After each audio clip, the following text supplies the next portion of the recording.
I'm often asked for tutorials or I get questions for help on how to do certain yoga postures, and I love helping out with that.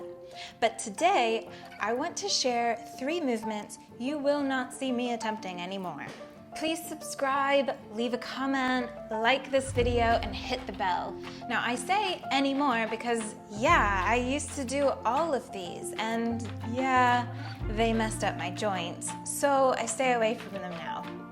But before I go any further, I want to assert that this isn't me telling you what you should or shouldn't do in your yoga practice. It's also not me telling you what you should or shouldn't do with your body in general. Everybody is different, and these things that I'm going to talk about, they may be amazing for some people's bodies. But for me, and a lot of others out there, we do better to avoid or modify these 3 movements. And by the way, if you're here for a specific posture, then check the time markers in the description to jump ahead in the video. The first one is the arm bind, seen in variations of Parivrita Baddha Parsvakonasana, Svarga and Kurmasana. And these usually involve binding your torso and your legs together in some fashion with your arms by pulling them behind your back. But what happens in order for us to bring our arms behind our back like this is a lot of weird stuff for the shoulders. So you can totally do this with me. In order to do these binds, your shoulders, they go into extension to go behind you. Then they have to adduct to clasp the hands behind you. And if you need some extra space, you get it through internally rotating the shoulders. That's this movement here. So 2 things are going on here. One, your arms are going into a position that they probably don't go into anywhere else in life. So all of your tissues in the shoulders and the arms and the back, as well as your nervous system, so how your brain is interpreting this movement, all of that, they are not used to this position. So basically your muscles haven't trained that position so much, and so they're not strong there. The second thing is that once we're not doing it standing up like this and we're on our own, but we're adding it into a twist and a leg or 2, we're able to actually relax some of those muscles that were working really hard before because they're resting on something. And especially if you're able to fully bind and clasp your fingers, then you might find that you can kind of relax your shoulder muscles and your upper arms and maybe even your lower arms entirely, except for the little bit of activation to keep your fingers gripping. And this means that the ligaments through the shoulder become at risk. Now, it's not necessarily going to happen, but it can happen. It happened to me. Especially if you have somebody that comes and helps you into that bind. Once your muscles become lax, there's nothing holding your joints together but your ligaments.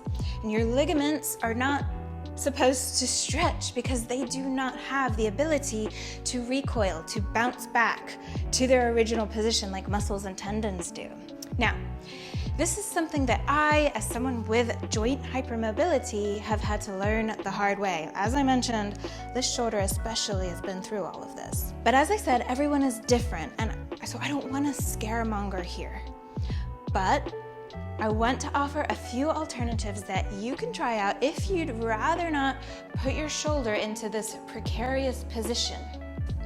Move towards the bind with as little contact between your arm and leg or back as possible. This keeps the muscles active. You'll feel it. Do a different type of bind. I especially like trying external rotation to balance out a lot of the internal rotation that we do in yoga binds. Or my personal favorite, just don't do it at all. Oh, Marichiyasana. Oh, it's got that bind, but the second movement as well that I no longer attempt, Lotus or half Lotus. As I've mentioned already about moving to positions passively with muscles relaxed and how that can pull and tug on ligaments that are not meant to stretch. The same goes for our knees Lotus. Now, yoga teachers do often tell their students to skip Lotus if their knees don't touch the floor in something like Sukhasana or Baddha Konasana. And this is a really good place to start with understanding if Lotus is going to be kind to you or if it's going to wreak havoc for your knees. The rotation needed to get the ankle on top of the opposite thigh should come almost entirely, like 99.9%, from the hip. And some people might feel this totally impenetrable mobility barrier somewhere in the lower half of their body if they don't have the external rotation of the hip necessary to do this, and they're gonna know that they have no choice but to skip Lotus. But again, a pretty considerable minority of people have hypermobility and they may not even know it. And we're the people who generally will be like, I can't get my knees to the floor, but Lotus is no problem, as we tug our heels to the hip creases and enjoy the ego boost of being able to pretzel ourselves. But think about it. Between the hips and the knees, which is gonna win? The hips are gonna win. They're bigger joints with way more structures around them than the knees. And so if the hips don't want to move, then the knees are gonna have to. And just like I explained with the shoulders, if we're moving our body parts there and not using the muscles that live in those body parts to get those body parts into place, then the ligaments may do the stretching, and that leaves the joints vulnerable.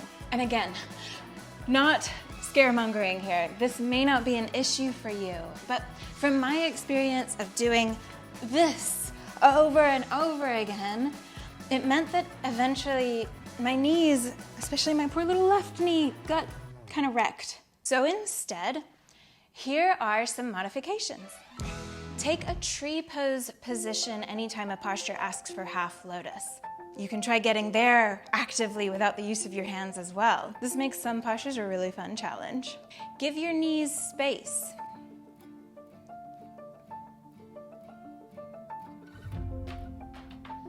And of course, just use a Baddha Konasana or Sukhasana instead of full lotus. And finally, the third movement is somewhat similar to Padmasana, except instead of the external rotation that we need through the hips to save the knees, we're looking at internal rotation, as seen in Virasana, Bekasana, and not fun to do, but fun to say, Tirya Mukha Ekapada Paschimottanasana. So similar to the lotus pose, if the hip isn't doing the necessary rotation, then the knees tend to accommodate in ways they're not meant to.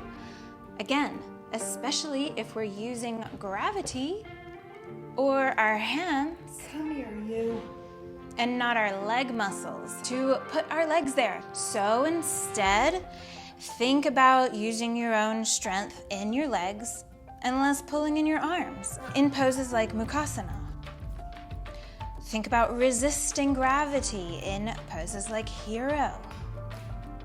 And create space for the knee in poses like Tirya Mukha Ekapada Paschimottanasana.